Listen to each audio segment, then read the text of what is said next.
Welcome to the Morning Slice.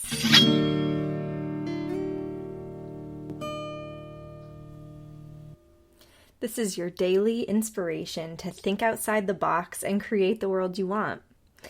Today, my goal is simple. I'd love to introduce myself and this brand new podcast, The Morning Slice, presented by S.L.I.C.E Inspiration and Consulting. I'm Brianna McInerny. I am the owner and founder of S.L.I.C.E Inspiration and Consulting, and I am also the host of this podcast, and I'm so thrilled to have you here. Thank you so much for spending your time with me. I know that it's incredibly valuable, and one of the main goals of this podcast will be helping you to create more time for yourself, because I know exactly how valuable it is, and I want you to have more of it to enjoy. Heavy emphasis on the enjoy.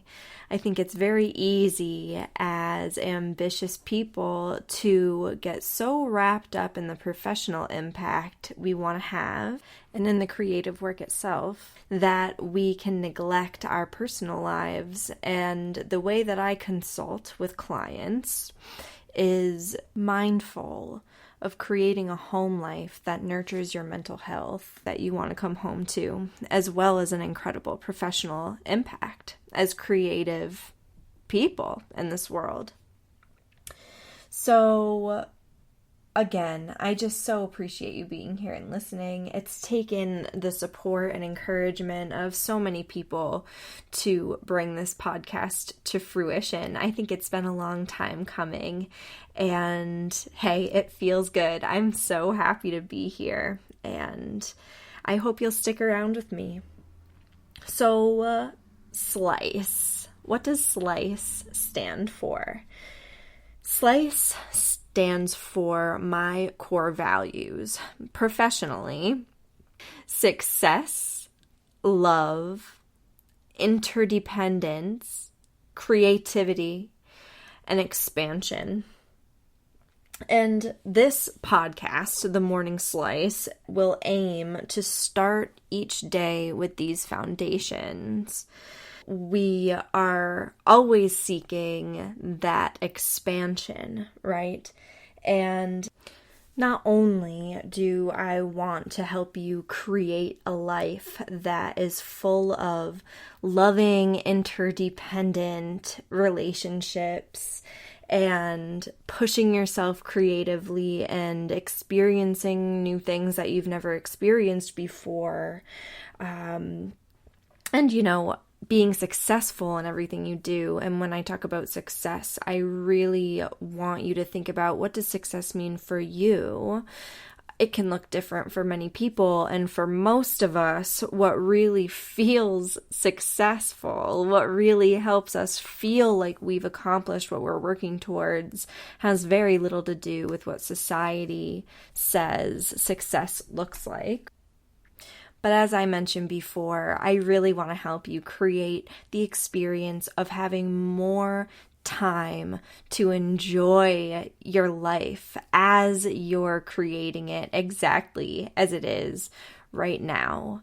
There's such a beauty, isn't there, in enjoying the simple things you've already created while being focused on creating something new. And that's what we're all about here. When I talk about S.L.I.C.E Inspiration and Consulting in terms of we, that includes me, Brianna McInerny.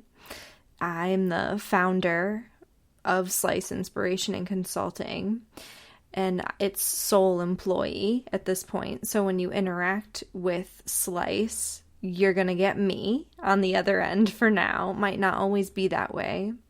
But I'm also referring to S.L.I.C.E as an energetic entity all its own, in the sense of the vision that I have for the business and the energy and feedback and guidance and desires that I pick up in that way from the business. So I'm sure we're going to explore landscapes like that interacting with your business as an energetic entity at some point on this podcast.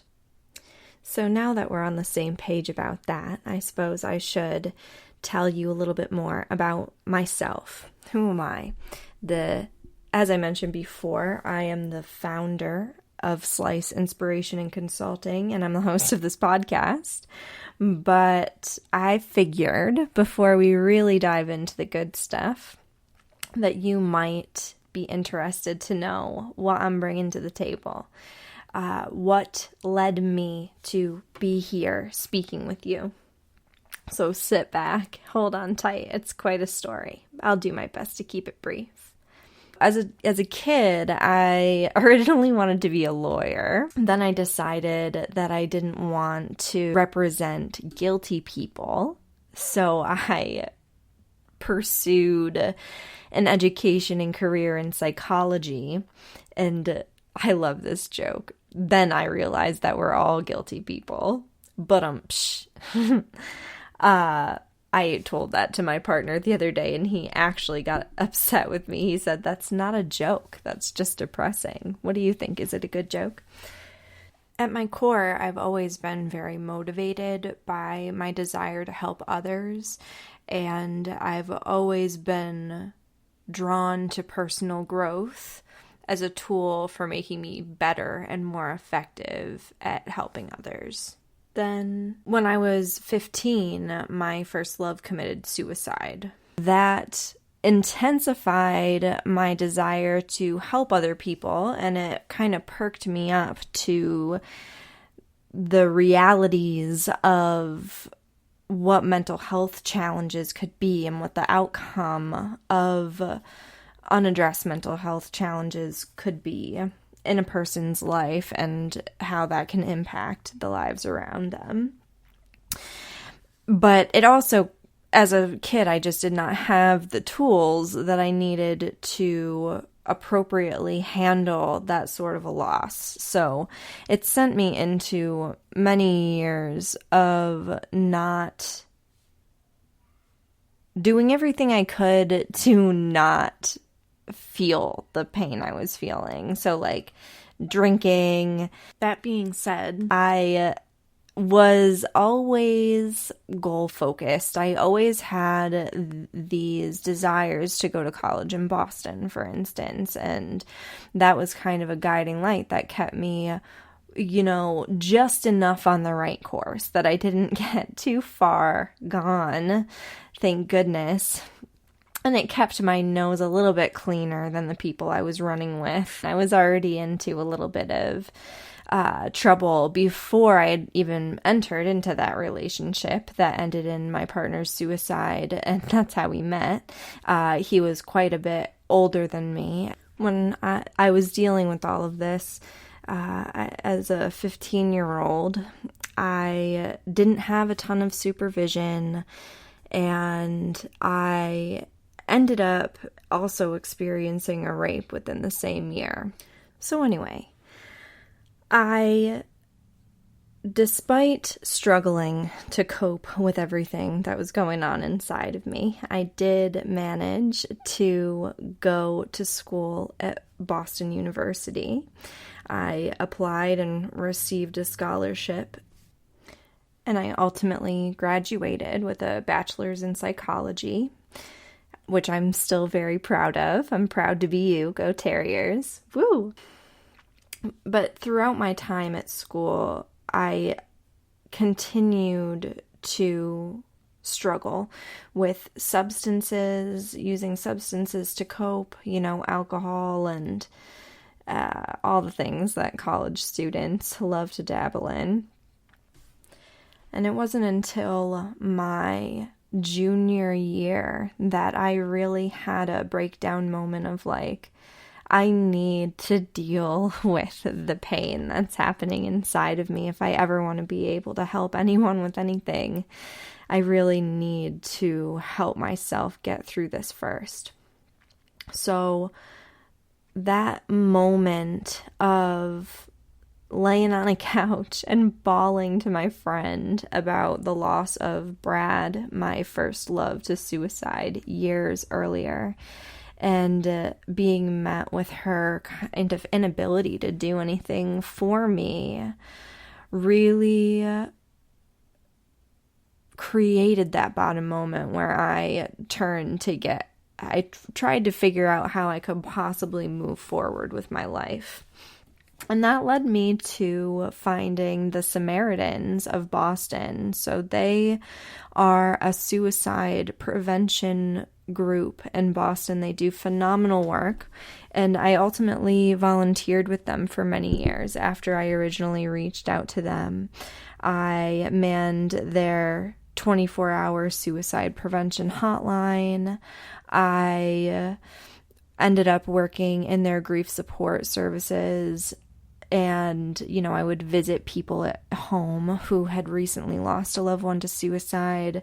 I facilitated groups for survivors of suicide. I learned a lot about suicide prevention during those days, and it was very healing for me to go through training and, connect with other people who had lost a loved one this way. So if that's you, I am so grateful that you're here. I see you. Don't ever hesitate to reach out. And if you're someone who feels suicidal yourself or deals with that at times, you're absolutely not alone. I personally know what that's like very well, and I'm glad you're here too. Suicide prevention is still something I'm very much passionate about, and I believe is very much an issue with creative people. Deaths like those of Anthony Bourdain or Chris Cornell are very much inspirations for me in my business life inspiration and consulting, and I imagine I'll come back to that in a little bit. But so anyway, back to my story. After I graduated from Boston University, I had a brief stint of living back here in Corning, New York, where I live right now. And spoiler alert, you'll hear me talk about Corning a lot in the podcast. It's come up in every single interview that I've recorded so far. Those interviews you'll get all together at once with the official launch. So either you'll have access to those now or they'll be out soon. But I do talk a lot in the podcast about Corning, New York, and there's a very distinct difference between living in a city like Boston, for instance, and being out here in a more rural New York area. And I think that it's an interesting point of view to bring to the conversations that I have with guests, and it speaks to me wanting to build bridges between different groups of people who might think kind of different ways. But if we can just find those places that our goals are the same and work towards those goals, I think we can accomplish a lot more. So after I lived here very briefly, I ended up moving back to Boston, and I did mental health case management for many years. I was lucky enough to work in my field for many years in psychology, and I felt strongly that I wanted to go and get some work experience before I really committed myself to an education path and went back to school. It seemed important to me to understand where I wanted to work in the healthcare system before getting a further degree. So I was super lucky, and I loved case management. It did bring me to my next awakening moment. I started having severe panic attacks.